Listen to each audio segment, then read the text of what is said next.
es strādāju pie grāmatas kopā ar ekspertu ekonomistu Aslonu kungu par Latvijas pieredzi krīzes pārvarēšanā. Ir ļoti būtiska tiešām nofiksēt un sastematizēt visu to, kāpēc Latvija tik smagā situācijā nonāca un kas bija tie soļi, būtiskākie pasākumi, kas veicināja Latvijas iziešanu no krīzes. 2008. gada vidū ekonomiskie rādītāji liecināja, ka Latvija ir nopietnas ekonomiskās krīzes priekšā. Galvenais iemesls bija elementāra ekonomikas likumu neievērošana un ignorēšana. Ekonomikas augšupejas posmā netika veidoti uzkrājumi valsts budžetā, netika īstenot saulaicīgi pretinflācijas pasākumi, netika bremzēta kreditēšana un nekustamo īpašumu spekulācijas. Es uzskatu, ka atbildība par krīzi ir jāuzņemas tām partijām, kuras vadīja valdību tā saucamajos treknajos gados. Tās ir Tautas partija, Šlesera partija ar saukli gāzēt līdz grīdai un koalīcijas partijas, kuras atbalstīja šādu politiku. Mēs redzējām, kur šī gāzēšana līdz grīdai noveda. Piepildījās tas, par ko ārvalstu un vietējie eksperti jau vairākus gadus brīdināja Latvijas valdību. Pasaules finanšu krīze 2008. gada rudenī situācija Latvijā strauji pasliktināja, nostādot valsti maksāt nespējas priekšā. Es atceros, tas bija kaut kāds oktobris, kad bija pa SVH laikam vēl klausījos. Uz to brīdi vēl tie darbi bija diezgan daudz.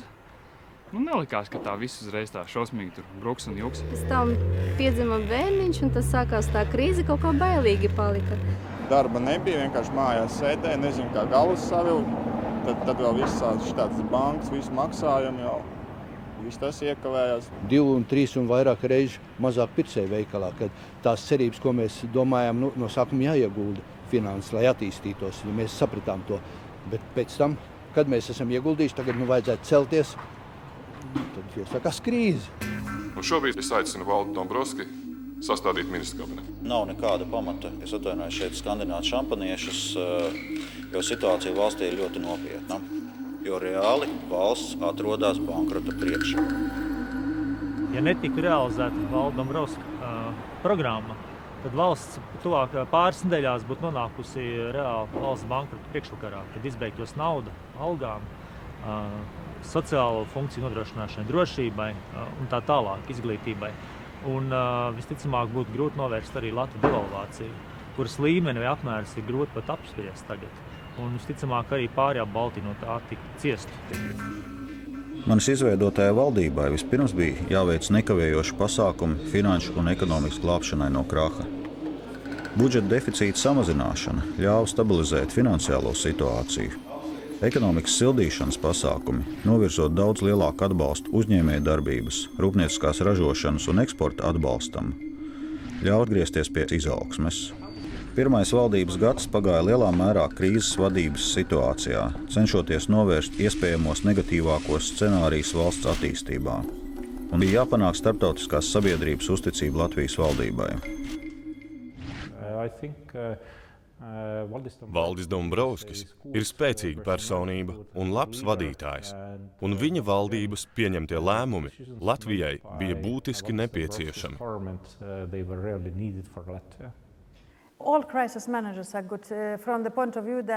Visi krīzes vadītāji ir labi, jo viņi strādā ļoti sarežģītos apstākļos. Baltijas valstu visiem premjerministriem nācies saskarties ar, manuprāt, visnotaļ sarežģītām problēmām. Tāpēc, ja viņiem izdevies izturēt kaut pāris mēnešu, jau tas ir labi. Mūsu visas 3 valstis ir pārdzīvojušas ļoti sarežģītu laika posmu, un cilvēki, kuri savu laiku un dzīves ir ziedojuši, lai glābtu mūsu valstis, manuprāt, ir darījuši labāko iespējamo. Var apbrīnot viņu drosmu uzņemoties premjera posteni tādos apstākļos, ka citi muka no šīs atbildības kā velns no krusta, tāpēc, ka krīzes brīdī pārņemt valdību, protams, nozīmē, ka viss, kas ir saistīts ar krīzi un tās sakām, visas negatīvās izjūtas un negatīvie soļi, kas ir jāspēr nepatīkamie. Tā brīža valdība un premjers it īpaši tiek vainots par šiem sekām. Kaut gan cēloņi jau bijuši jau daudz tālākā pagātnē un daudz, kas ir vienkārši jādara, neatkarīgi no tā, kurš ir tai brīdī sēž šajā valdības vadītāja krēslā.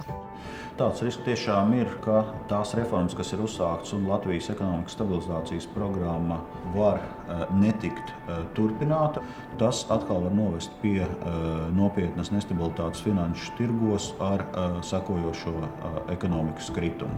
Kā pašreiz mums tiešām ir iezīmējies ekonomikas pieaugums, mēs ejam ārā no krīzes un svarīgi būtu šo programmu novest līdz galam, lai nodrošinātu. Tagad, kad situācija ir stabilizēta, mums ir jaunas prioritātes apkarot ēnu ekonomiku, piesaistīt investīcijas, atjaunot konkurētspēju, lai Latvijas iedzīvotāji iegūtu pakāpenisku, stabilu labklājības pieaugumu, kas nebūs kārtējais burbulis, kurš pēc tam pārplīsīs, radot jaunas problēmas.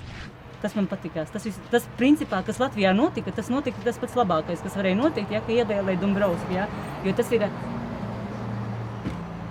kad Kalvīts bija pie varas, ja, tas bija vispār drausmīgi, ja. Tad, ja tu redzi, ka viņi kaut ko sāka darīt, ka tā Dombrovska, valdība ir kaut ko sākusi darīt, tad jau mums arī kaut kāda cerība un stabilitāte rodās. Es jau tā domāju skaidru un gaišu. Viens cilvēks jau pasauli atklāt nevar uz to labo pusi. Viens cilvēks nevar to izdarīt. Un ja tur būtu tā augšā tā saimā visi tādi pratoši un saprotoši cilvēki, kas drusku vairāk rūpētos par cilvēku strādājošo, ne kaut kādu biznesmeņiem vai ko, tad būtu savādāk. Kārtīgs vīrs, un man šķiet, ka neviens cits līdz šim esošiem nebija spējīgs izdarīt to, ko izdarīja Dombrovskis. Tā es domāju.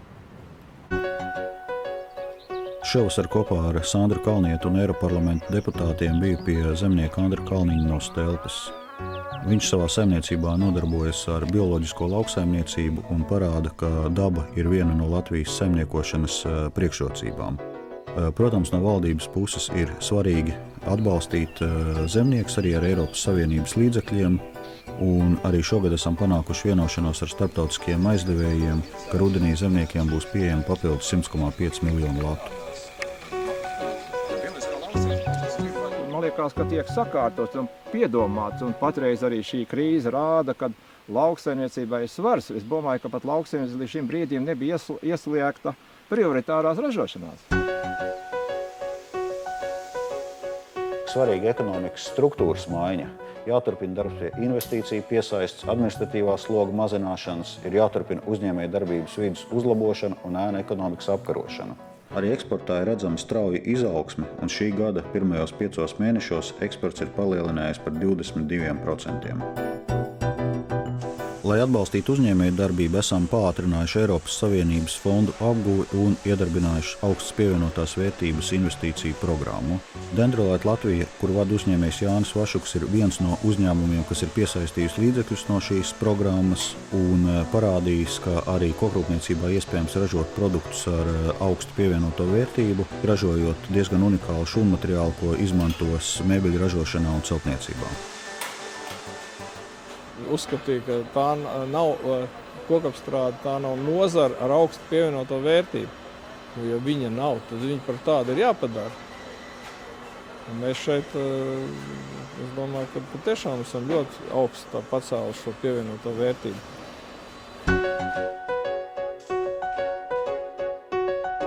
Es negribētu strikti nodalīt posmu pirms vēlēšanām un pēc vēlēšanām.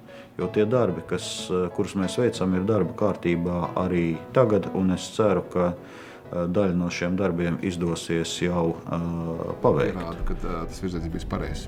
Bet attiecībā uz latviešiem ārpus Latvijas, man liekas, ka ļoti svarīgi ir viņiem sūtīt signālus par to, ka viņi ir vajadzīgi. 4 gados ir jāatgriežas praktiski pie tā. Mūsu komanda apzinās, ka Latvijai un tās iedzīvotājiem ir svarīgi, lai iesāktās reformas tiktu turpinātas, nodrošinot Latvijas konkurētspēju un ilgtspējīgu izaugsmi. Vietējie resursi mums ir meži un kaut kādā mērā smadzenes. Vienotība ir sagatavojusi ekonomikas programmu, kuru realizējot varēs nodrošināt tālāk Latvijas attīstību. Esmu gatavs turpināt vadīt valdību un īstenot šo vienotības plānu.